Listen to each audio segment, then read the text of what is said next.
I'll manage the inheritance. If you have a problem, let's get a divorce. I married you for Kevin's inheritance. Linda's words struck me like a bolt of lightning. If you don't do as I say, we'll get divorced. Okay. My reply came out surprisingly light. Linda gave me a puzzled look, but then quickly packed her things and left the house. Alone in the now silent house, I couldn't help but wish that today had been just a dream. A week had passed since my divorce with Linda was finalized. One day, I saw a familiar woman standing at the entrance of the company. It was Linda. A small factory manager like you should be the one begging me not to divorce. Linda yelled at me, but the executive vice president, Paul Davis, shouted back even louder. This man is the president of our company with 9,000 employees. Even you should understand what that means, you fool. Linda, not understanding what Paul was saying, was left speechless. I am John White, 63 years old. I'm the president of a semiconductor manufacturer. Our company has factories nationwide, mainly producing electronic components used in smartphones. It was originally a division of a larger company, but became a subsidiary when I was 40. Since then, the company has grown significantly and became fully independent when I was 50. Running a company and being responsible for the lives of employees requires a great deal of resolve. I've never been particularly mentally tough. As a student, I was the type to get a stomach ache during exams. So, for a while after the company became independent, I couldn't eat properly and lost about 44 pounds. Linda, who was 6 years younger than me, supported me during those times. We met at a mixer. I fell in love at first sight with Linda, who was cute and laughed a lot, and I aggressively pursued her.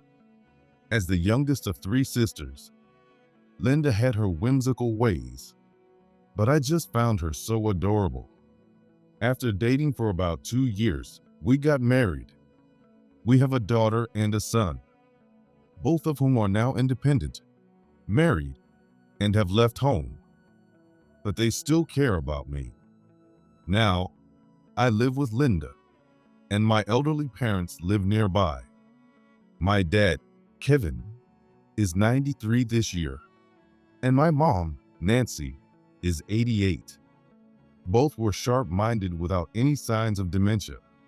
But 3 months ago, my dad fell down the stairs, fracturing his hip and legs, and was immediately hospitalized. Fractures in the elderly can be fatal, and he weakened rapidly after being hospitalized.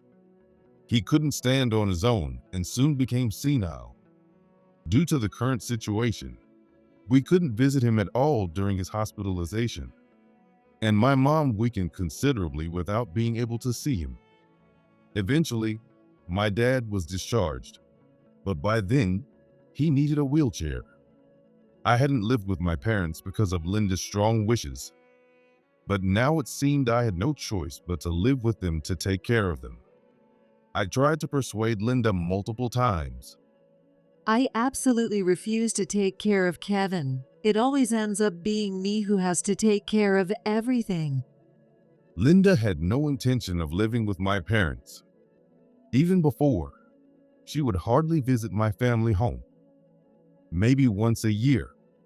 While my dad was hospitalized, I visited my family home every day to check on my mom, but Linda never went even once.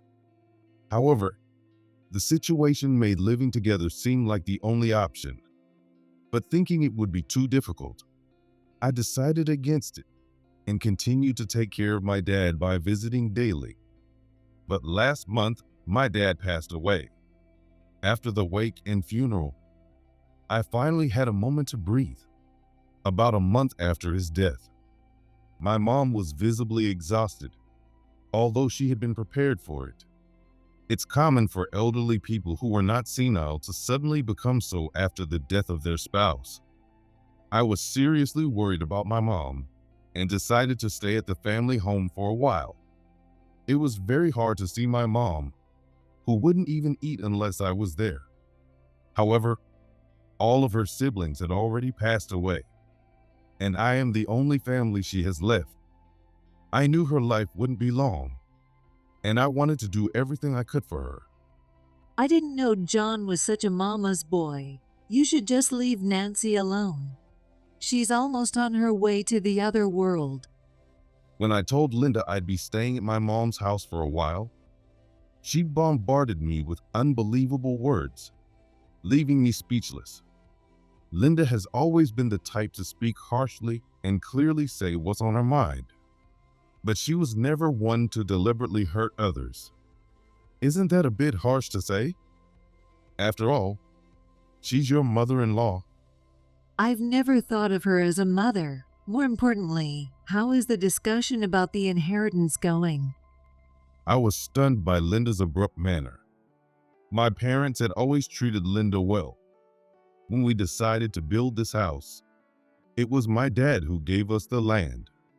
He also paid for half of the construction costs. When our kids were little, they often visited my parents' house, and I thought Linda felt grateful to them. Hey, are you listening? Annoyed by my silence, Linda pushed my shoulder hard. Oh, the inheritance? I think Mom will inherit everything. What? Linda widened her eyes and glared at me. Did I say something odd? It's customary for the wife to inherit the estate. Why should Nancy inherit it? She'll be gone soon anyway. John should inherit everything. Gone soon? Since I have no siblings, I would inherit everything after my mom passes. My mom is now 88, and it's uncertain how many years she has left, but it seems odd to skip her and have me inherit directly. Nancy is getting dementia. It's ridiculous to let someone like that inherit a fortune. John, you're just feeling sorry for her. Why don't you cool off and think? Linda screamed hysterically, giving me a headache. Why do I have to be spoken to like this?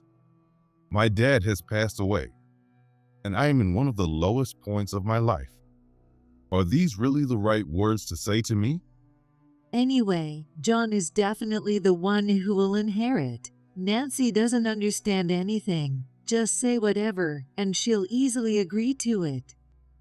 No, but Got it? Until you sort this out with Nancy, you're banned from our house. I had never seen Linda like this before, and it scared me. She had never screamed hysterically like this. Pressed to respond. Answer me, she yelled, and I reluctantly nodded. Linda's demands were utterly unreasonable. There was no way I could discuss inheritance with my mom, who was grieving my dad's loss. However, if I didn't agree to Linda's terms, she truly might not let me into the house.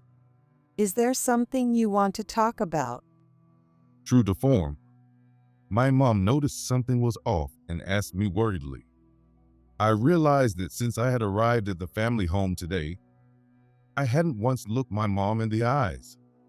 She had taught me that this was a sign I was hiding something. Actually, I told my mom what Linda said so she wouldn't be the bad person as much as possible. But of course, my mom was no fool and likely understood Linda's intentions. My mom listened silently to my story and quietly muttered, "I see." I felt all her feelings were contained in that mutter. All right, I'll arrange for John to inherit everything from Kevin. Mom, are you sure? I don't believe money is everything. And realistically, my mom wouldn't be able to spend all of my dad's inheritance. I hardly use any of it anyway, and since I don't have much time left, John will end up with everything eventually. Thus, I ended up inheriting everything from my dad. What my dad owned wasn't just the money in his bank accounts, but also our home, land, and even luxury watches. It took about 6 months after my dad's death to complete the inheritance process. At this time, my mom had completely recovered, and Linda, knowing that I would inherit the estate, was in a good mood every day. Linda, me and my mom would go out for dinner together. However, the incident occurred about a week after all the inheritance procedures for my dad had been completed. On that day, I arrived home from work after midnight. Trying not to wake Linda, I quietly entered the living room. But there she was, unusually awake. "You're up?" That's rare.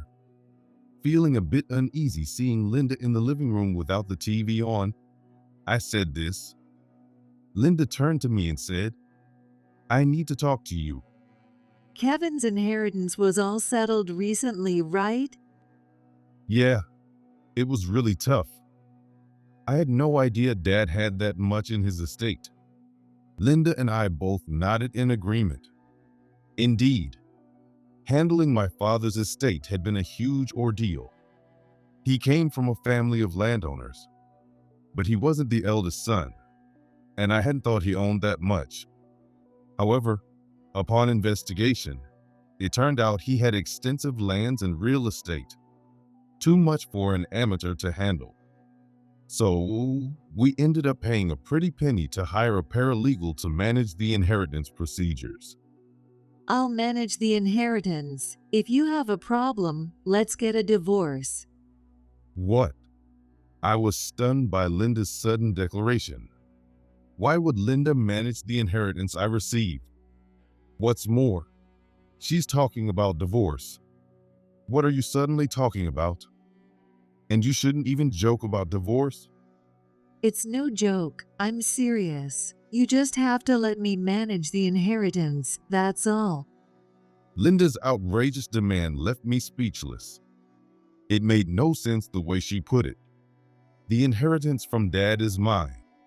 It includes land and real estate, and some of it is already managed by other companies. Even the cash has to be set aside for inheritance taxes. I've been discussing things with the paralegal, Linda. You wouldn't be able to manage it. Stop nagging. Why do you think you could marry me, a mere factory manager? It's because Kevin was wealthy, of course. Linda's words hit me like a bolt of lightning. She married me for my dad's inheritance? Had she seen me as nothing but money all this time? No way. That can't be true. When I was having a hard time at work, you supported me devotedly. The tough times were when the company became independent, and I became the president. It's no exaggeration to say that the meals Linda cooked every day kept me alive. Oh, I thought you were a bit down, but it must be because work isn't going well, right? I was disgusted seeing you so miserably depressed, but well, I took care of you thinking of you as a bundle of cash. I used to buy nearly expired deli food from the supermarket and served it, but you ate it so happily. I really thought you were a fool watching you. I felt a darkness before my eyes. Indeed, at that time, our kids, who were college students, hardly ate at home. I remember the kids saying, "We'll eat at our part-time jobs," but their eyes seemed to pity me somehow. Probably, the kids had noticed Linda's true nature. Anyway, I will manage Kevin's inheritance. If you don't agree, we'll get a divorce. Saying this, Linda waved a completed divorce form. She had prepared even that. At that moment, I couldn't think straight. But I understood one thing clearly. I must not let Linda manage my dear dad's estate. It was because of this that my mom had looked troubled. Surely, she too had seen through Linda. Was I the only one who hadn't noticed? Hey, are you listening? I really will divorce you.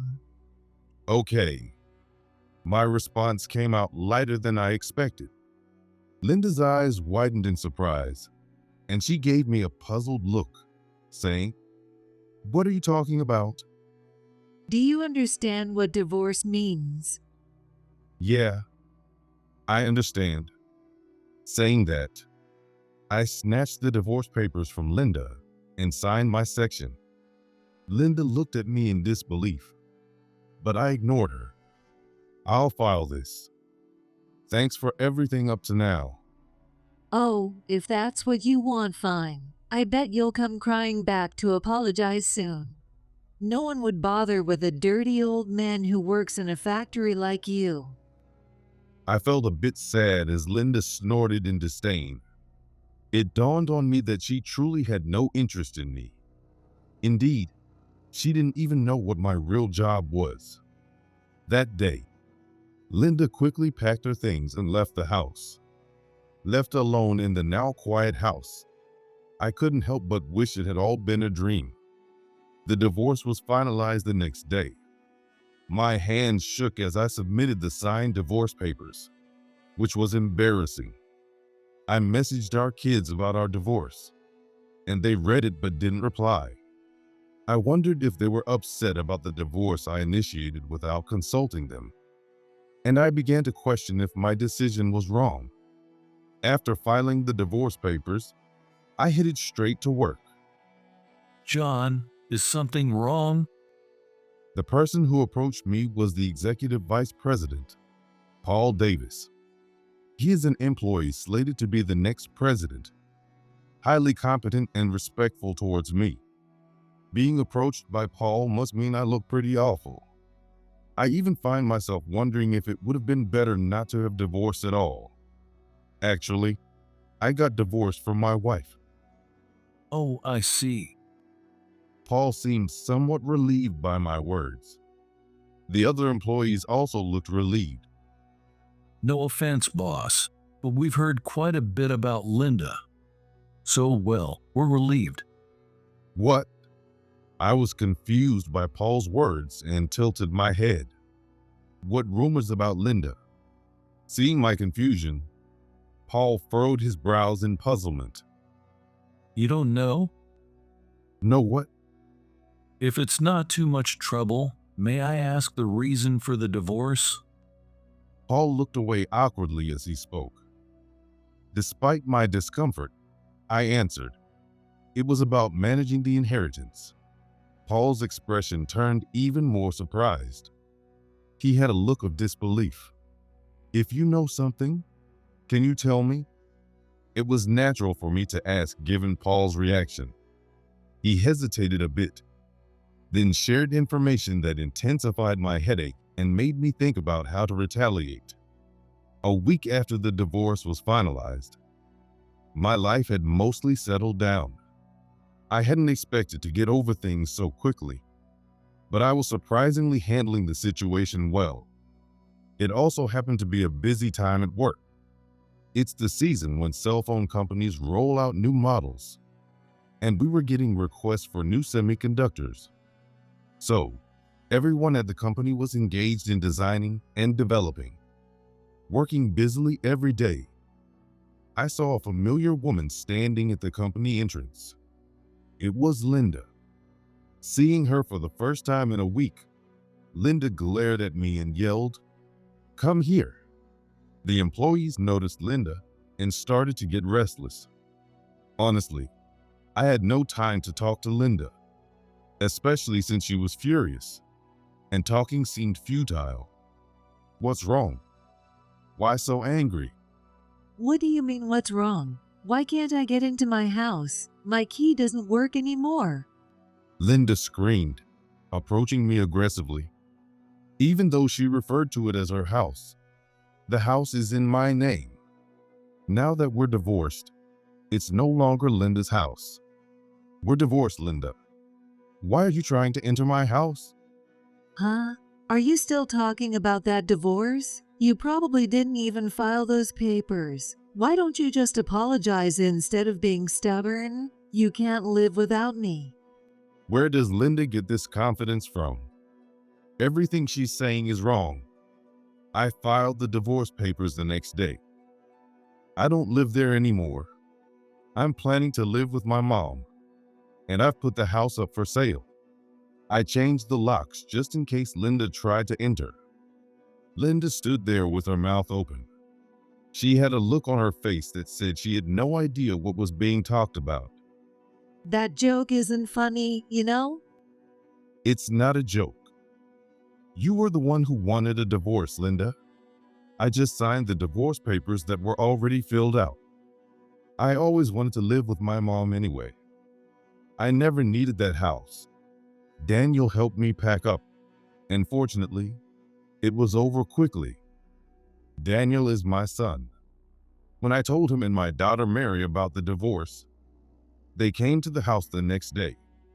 Daniel told me, "I don't want to be the kind of man who can't judge character like Dad." Daniel often tells me he respects me, but recently he said I lack judgment in women. Apparently, even my kids thought Linda was off. I'm glad Dad realized how bad Mom was. Mary and I had been hoping for a quick divorce for a while. Daniel looked somewhat exasperated as he spoke.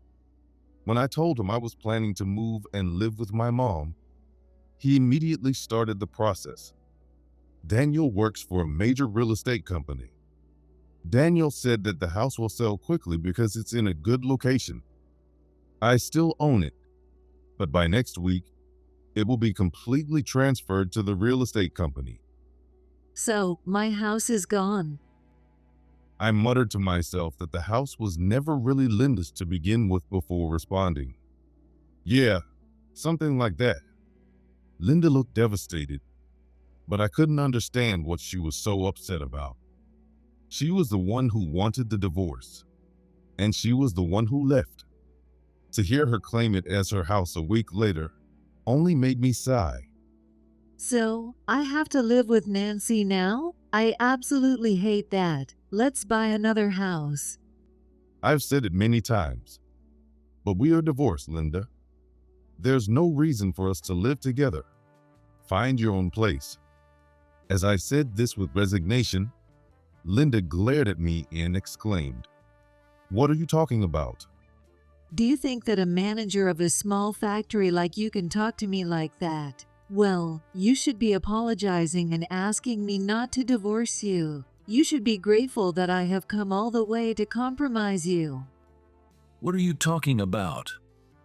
It was Paul, who had been silent until then, who spoke up in response to Linda's hysterical screaming. He looked utterly confused as he stared at Linda. Are you serious? This man is just a small factory manager, and you're his ex-wife? What's with this guy? Seeing Paul's obvious disgust, even Linda seemed a bit taken aback. As I calmed down and agitated Paul, I introduced him to Linda. He's our executive vice president, set to become president next year. Paul clicked his tongue in annoyance and reluctantly nodded slightly. Oh, so you're the executive vice president. That means you're his boss? Don't you dare joke with me. Linda's remark finally set Paul off, and he grabbed her by the collar, yelling at her. Suddenly, Linda's eyes widened in silence, and other employees quickly pulled Paul away. This man is the president of our company with 9,000 employees. Even you should understand what that means, you fool. While being restrained by other employees, Paul yelled, his eyes red with anger. Linda seemed unable to grasp the situation, flustered and bewildered. It was John who transformed what was once an obscure department in a large company into this significant enterprise.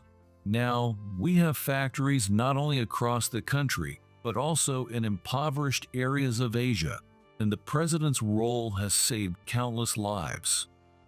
How could you, his wife, not know that?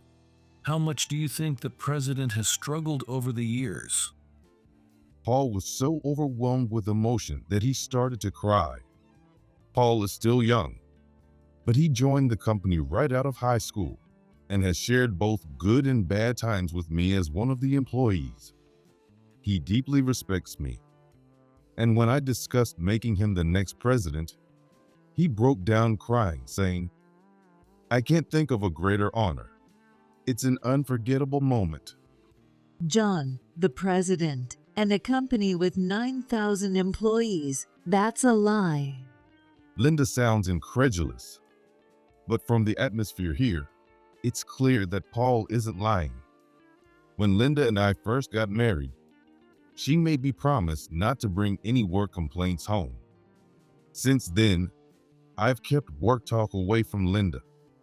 I think I briefly mentioned it when we became a subsidiary, but even then, she dismissively said, "Don't tell me about it." So I said nothing when we became independent. It's unbelievable. You think the president is just a small factory manager? John White of the semiconductor manufacturer is a well-known figure, even covered by the media. Paul seems more frustrated than angry. Perhaps he feels helpless that the wife of someone he respects could be so outrageous. I didn't know John was the president. You never mentioned it. I was told never to talk about work at home. But when I became sick after we went independent, Linda took great care of me. So I thought she must have known. At my words, Linda muttered, "Oh," as if remembering something. There were times you weren't well. I was just worried about you getting sick without decent insurance.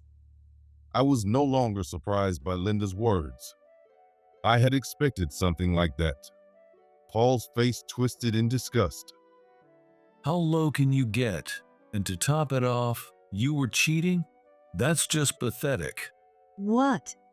Linda's expression changed at Paul's sudden remark. Seeing this, Paul asked me, "Oh, haven't you mentioned it yet?"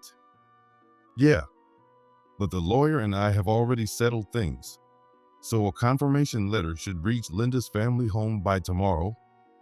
What? What are you talking about? "What?" "The fact that you were cheating with a man you met on an app." Hearing my words, Linda froze as if time had stopped. When I heard this from Paul, I was just as stunned. Linda's affair was apparently well known around here. Linda had been seen entering hotels with young men during the day multiple times, and Paul said they hadn't mentioned it because they thought I was aware and tolerating it. Upon learning this, I immediately hired a detective agency to investigate Linda. Despite hiring them after the divorce, they quickly gathered a substantial amount of evidence proving that she had been cheating even before the divorce. The efficiency of the agency was truly impressive. I have solid evidence, and it's clear there were multiple partners. I never thought it would come to this, but I will definitely be seeking alimony from Linda and her affair partners. Wait, I can't pay that. We haven't even divided the property yet. I'm supposed to get half of Kevin's inheritance after the divorce. The employees were also appalled by Linda's endlessly deceitful thinking. She demanded my property even after pushing for a divorce and having an affair. I have no intention of splitting the property. If you want to fight, we can go to court. I have no intention of sharing the inheritance I received from my dad with Linda. Why not? I have a right to a share of the property, don't I? Indeed, even if the divorce was due to infidelity, she has a right to some property. However, she forgets that property division is not compulsory. That's why I'm saying, go ahead and sue. My money is for my children and mom. It's not meant for Linda, who unilaterally decided to divorce and cheated. That's impossible. I don't have the money to go to court. I anticipated Linda would say this. Linda had always used my credit card without permission and withdrawn money from the bank as she pleased. That's why she doesn't have an account of her own. I have solid evidence of the affair, and there's no guarantee you'd win a lawsuit. You'd better think about how to pay the alimony quietly. Wait, that's too much. Linda suddenly became meek, trying to play the victim. But there was no one here who sympathized with her. If anyone's behavior was too much, it was hers. Honestly, I'm not keen on the alimony. I really want nothing to do with Linda in the future, and I'd hate to get into a dispute over alimony. Honestly, when I heard about Linda's affair, I was certainly surprised, but I didn't feel shocked or sad. It made me realize that my love for Linda had long since disappeared. Please don't leave me. I'll take care of Nancy and be a good wife from now on. I'm not naive enough to believe those words. I heard from Daniel that when he and Mary were still in elementary school, you used to stay out overnight when I was away on business trips, and you made them promise not to tell me. Making kids lie. That's not what a mother should do. I glared at Linda, shaking with anger. Linda, unable to say anything back, just hung her head silently. Are you done here? Our president is extremely busy, managing both the company and supporting our work. We can't afford to waste time talking to someone as delusional as you. Paul, who clearly despised Linda, looked at her as if she were vermin. Linda finally left the office in sobs, as if she realized there was nothing she could do. After that, we proceeded to sue Linda for alimony due to her affair, with all the legal arrangements handled by an attorney. Paul arranged for the attorney, and when he said he would cover all the costs, I was genuinely surprised. He felt guilty for having known about her affair, but keeping it from me all this time. Of course, I paid for the attorney and told Paul not to worry about it. Linda had planned to leave me and be with her young lover from the app. But such young men aren't serious about marriage with someone like Linda. After being easily discarded, Linda attempted to return to the home where she originally lived. Now burdened with a substantial amount of alimony, Linda had no means to pay. Her parents had passed away, and her siblings had cut ties with her long ago. Daniel and Mary also said they had no intention of contacting Linda moving forward. At Linda's age, finding a job now would be difficult, and she couldn't even borrow money properly. It's easy to imagine where her life will lead now that she has resorted to dealing with loan sharks. As for me, I am about to retire next month. I've already finished handing over my responsibilities to Paul, and now I'm just supporting him as he transitions into the present role. Moving in together seems to have revitalized my mom. She's certainly more lively than before. It appears she had always been aware of Linda's true nature. Eventually, Linda resorted to loan sharks, and one can only imagine where that path would lead. You made your decision, and I didn't want to interfere, but I always wished you'd chosen a better wife. She said this with a laugh. Indeed, Linda was the worst kind of spouse, but I'm grateful that she gave me Daniel and Mary. Since the divorce, the kids have started visiting home more frequently. My mom looks forward to seeing her grandchildren, and her demeanor has brightened considerably. Recently, we learned that Mary is pregnant. Next year, she will become a mother, and my mother will meet her first great-grandchild. I have to live long. Good things happen when I stay alive. My mom said with a joyful smile. It's been a while since I felt this kind of happiness. I don't know how many years I have left with my mom, but I plan to cherish every day.